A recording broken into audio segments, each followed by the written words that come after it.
My alien professor failed me. Then he showed up at my house with a contract that would change everything.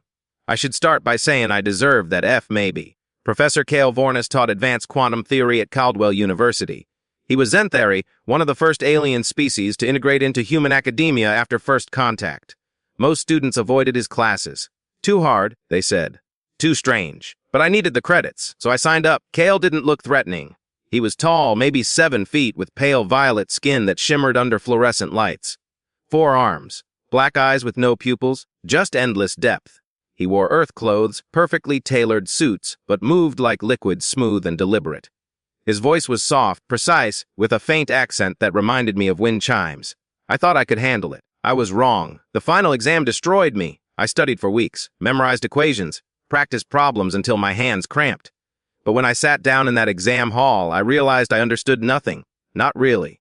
The questions weren't just hard. They were written in a way that required thinking like a Zenthari. Multidimensional, non-linear. Impossible for a human brain. I failed. Spectacularly. 23%. 2 weeks later, on a cold November night, someone knocked on my apartment door. I wasn't expecting anyone. I opened it.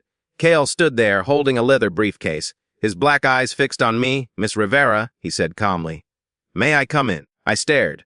"Professor, what are you doing here? We need to talk." He stepped inside without waiting for permission. I shut the door, confused, nervous. He set the briefcase on my coffee table and turned to face me. "You failed my class." I know, I crossed my arms. "Thanks for the reminder. You failed because I designed it that way." My stomach dropped. "What?" He sat down, folding all 4 hands in his lap. "The exam wasn't meant to test your knowledge, Miss Rivera. It was meant to identify something else. Potential I don't understand, no." "You don't? Not yet." He opened the briefcase. Inside was a single sheet of paper covered in symbols I didn't recognize. "This is a contract. If you sign it, you will join a program run by the Zenthari Council.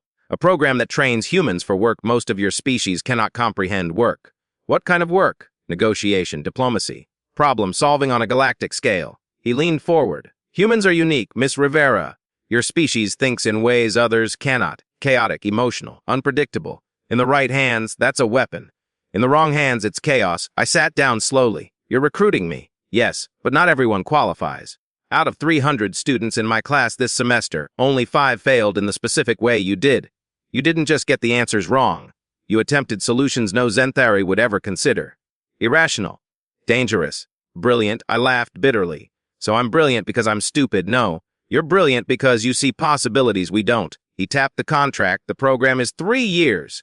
Off-world. You'll learn languages, customs, negotiation tactics for 17 alien species. You'll be placed in situations where human instinct is the only advantage. If you succeed, you'll broker deals that shape entire civilizations. If you fail, you'll likely die." I blinked. "Die." Kyle's expression didn't change. "Yes. This is not an internship, Miss Rivera. This is survival. But those who survive become the most powerful diplomats in the known galaxy." I stared at the contract. "Why me?" "Because you tried." He stood. "When you realized the exam was impossible, you didn't give up. You improvised. You created solutions that made no logical sense, but somehow worked.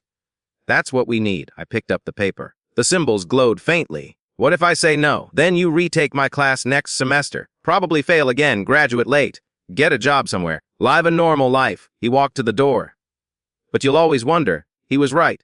I hated that he was right. "What happens if I sign? You leave in 2 days. No goodbyes. No explanations. The university will be told you withdrew for personal reasons. Your family will receive a letter saying you accepted a research position abroad. You'll disappear. For 3 years. If you survive, yes." I looked at the contract again. My handwriting started forming on the page, glowing in the same soft light. It was already filling in my name. Like it knew. "How do I know this isn't a trap?" "You don't." Cal opened the door. "But deep down, Miss Rivera, you already know you're going to sign. Because you're curious. Because you're bored. Because you want to matter." I stood up, walked to the table, picked up a pen that appeared out of nowhere. My hand hovered over the signature line. "What's the first mission?" Cale smiled. It was the first time I'd ever seen him smile. Terrifying.